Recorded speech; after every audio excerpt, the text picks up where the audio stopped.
সকলে কেমন আছেন? আশা করছি ভালোই আছেন। আমি এই যে মেয়েকে ছুটি করিয়ে বাড়ি নিয়ে যেতে এসেছি। বড় মেয়ে এইখানে ভর্তি রয়েছে, আপনারা জানেন, আগের ভিডিওতে দেখিয়েছি। তো ভাবলাম একটুখানি ওকে বাড়িতে নিয়ে আসার ভিডিওটাও করি, তাহলে আপনারা অন্তত বুঝতে পারবেন, দেখতে পাবেন যে ও কতটা সুস্থ রয়েছে। দেখলে আপনাদেরও একটু ভালো লাগবে।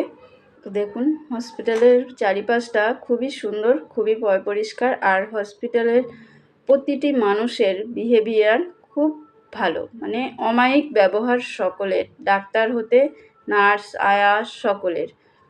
দেখুন, আমার মেয়ে মানে খুব ভালোই রয়েছে এখানে, ওর একটুও খারাপ লাগেনি বা কষ্টও হয়নি।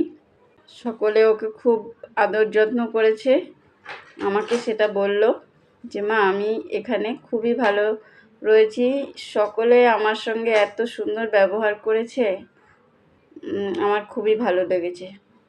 তো যাই হোক, এই যে দেখুন মেয়েকে নিয়ে, এই যে মেয়েকে ড্রেস চেঞ্জ করিয়ে নিয়ে এই যে যাচ্ছি।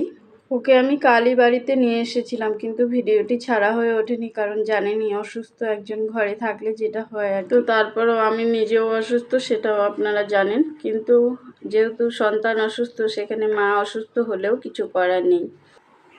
আমি আজকে 3 দিন পর বাড়িতে এসেছি, এখন আমি অনেকটা সুস্থ রয়েছি।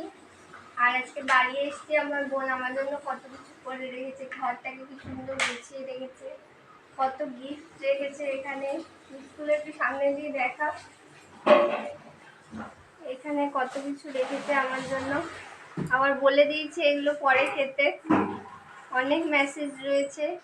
মানে আমি ভীষণ সৌভাগ্য।